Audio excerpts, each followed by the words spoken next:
Oh, au fait, gros, regarde ce que j'ai fait hier soir à l'entraînement. Vas-y, montre un peu. J'ai fait cheat 9, hook, side swipe, TD raise, dub cork. C'était trop bien, regarde. Truc de fada. Ah ouais, t'es chaud, mec, putain. Attends, laisse-moi dominer, tu comprends rien là. C'est normal, t'inquiète, c'est du langage tricks. Laisse-moi t'expliquer un peu ce que c'est.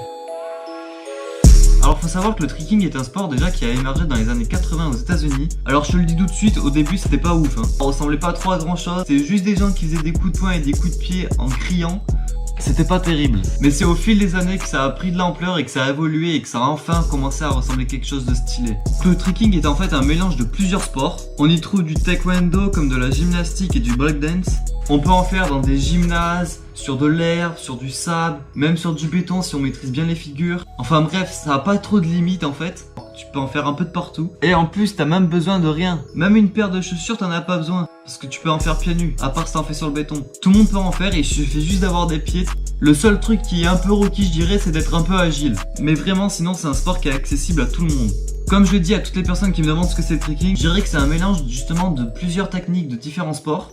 Les kicks, les coups de pied pour le taekwondo, les accros pour la gymnastique, le breakdance pour les figures un peu techniques, etc. Pour à la fin réaliser des combos qui justement mélangent toutes ces techniques, ou plus souvent appelés tricks. Car oui, quand on parle de tricks, on fait référence à un mouvement particulier. Par exemple, un hook, c'est un tricks. Un TD raise, c'est un tricks. Un salto arrière, c'est un tricks. Vous voyez un peu? Concernant les compétitions, c'est un sport malheureusement qui n'est pas encore officialisé si je puis dire. Du coup on n'a pas de compétition officielle et déclarée.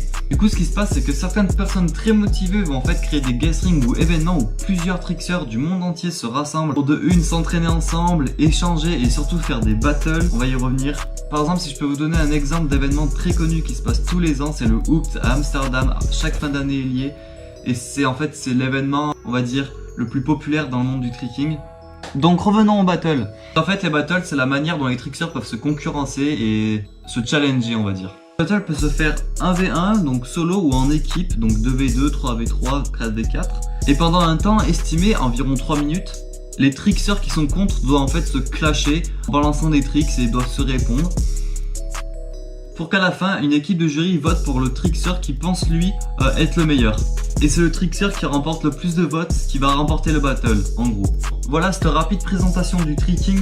Et ce qui est génial avec ce sport, comme vous avez compris, c'est qu'il n'y a pas de limite, il n'y a pas de règles. Comme on dit, c'est juste ta créativité qui va te limiter. Tu peux faire tous les tricks que tu veux, tu peux même en inventer si tu as envie. Par exemple, tu peux faire juste un cloche-pied.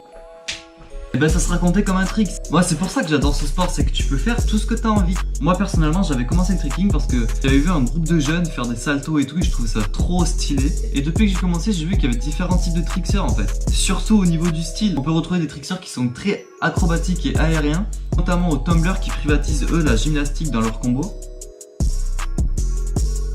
Il y a aussi des trickseurs qui font des mouvements très techniques, ils s'inspirent plutôt du breakdance et du taekwondo qui font des figures très complexes.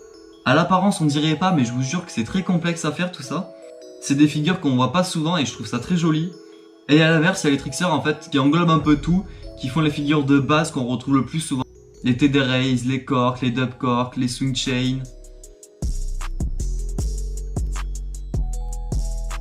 Donc voilà, j'espère que vous aurez un peu mieux cerné le sport qui est le tricking. On se retrouve la semaine prochaine justement pour une vidéo où je vais vous apprendre les 5 tricks de base les plus faciles dans le tricking si tu veux commencer le tricking. Donc abonne-toi et active la cloche si tu veux être au courant. J'espère vous avoir fait donner envie de pratiquer ce sport. Si c'est le cas, tu peux lâcher un petit pouce bleu, c'est le début de ma chaîne. J'espère aller loin en vous proposant toutes les semaines des vidéos autant qualitatives que celle-là. Moi les gars, je vous dis à la semaine prochaine. Et puis voilà, bisous. Snacks and cups of Patron. Parties on buses with us. Me and my bros on a mission to leave with your riches, your bitches.